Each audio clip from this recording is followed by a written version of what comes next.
Peter was a wonderful older brother. He taught me a great many things. He sort of prepared things for me. Peter was the quintessential young boy's favorite uncle. When my parents would go away, he would move in, and he let us do things that we ordinarily could not do.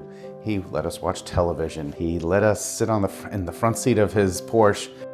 Well, Peter was the type of uncle that nephews dream about.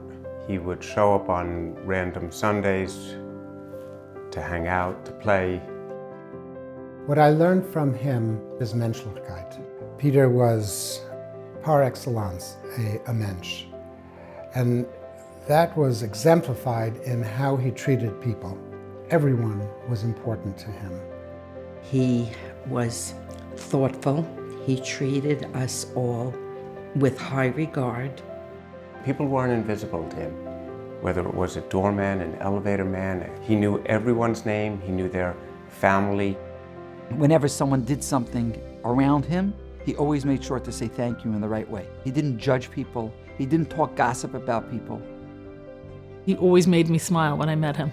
Literally 24 years, I don't think I ever met him, and he didn't take the time, no matter what was going on. He would always stop and say something beautiful to me. Every Erev Shabbat, he would make his call to the office and speak to each and every one of us ladies, kidding around, ask about our health, ask about our spouses. He anticipated people's needs. He gave of himself, whether it was a small little thing or a large thing. He didn't know the word no. He just gave and gave and gave. The way Peter gave tzedakah, it taught me such a lesson in giving. He never made the recipient feel like they were receiving. He actually always felt that it was his schus, that he was helping you, and what more can I do to help you? Most importantly, it was his generosity of spirit, how he gave. It was no ego. He made you feel like $1 million. He made you feel like you're doing him the biggest favor. I haven't met a human being in my lifetime that has been so gracious and so kind. And sometimes there were even difficult times, but Peter always came through.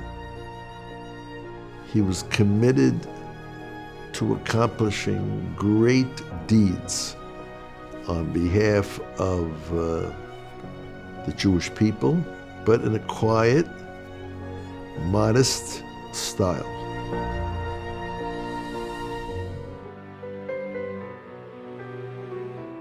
When we first discussed the idea of building a mikveh, he jumped right in. The project started out very modest, but it quickly scaled up, and he was there all the way. I was somewhat disturbed to find out that there was never a mikveh on the Upper East Side with all the Baal Batim and all the good people living on the Upper East Side. So I'm glad that we finally were able to do it. There were certainly times when we thought, this is just too hard, except for Peter. Peter kept saying all the time, you'll see, we'll find a way to do it, it'll get done. His confidence in our ability to get this done never wavered once. Peter was the quiet, methodical, and yet very intense person who listened to everything and had an unusual record of being perfect in his advice. Perfect means the advice that we followed. This building, this mikveh, stands because of Peter's vision. Every night, 20, 30 women, a few hundred women a month, bringing holiness and blessing to our community and to our people. It's all in the merit of Peter.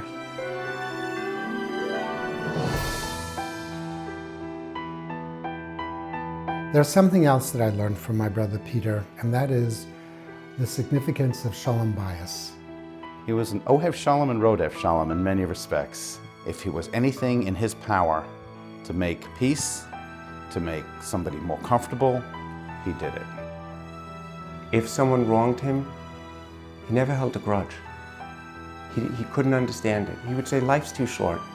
He would make an excuse why the person wronged him. Peter really was an anav, So it was never about him. It was all about the community. It was about his fellow Jew. And we're taught that nothing brings us closer to God than humility. In his humbleness, he was always so uncomfortable if the fuss was about him. But to make a fuss about someone else, he was all for it.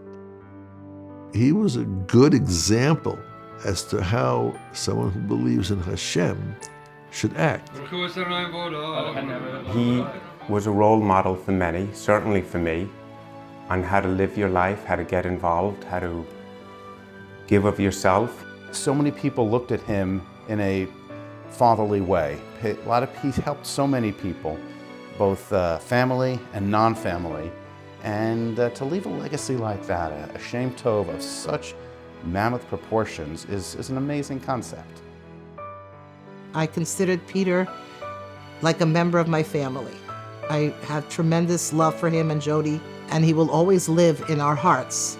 And I would always try to emulate the good, wonderful qualities that he had.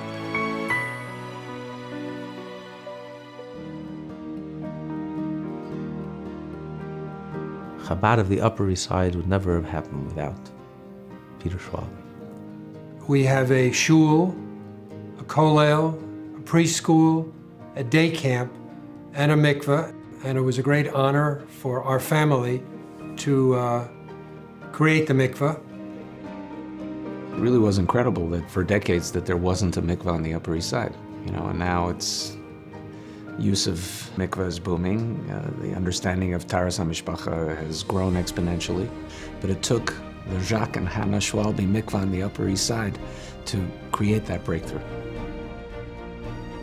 I don't think anybody will ever know how many lives are being affected today and for many years to come because of things that he has done during his lifetime.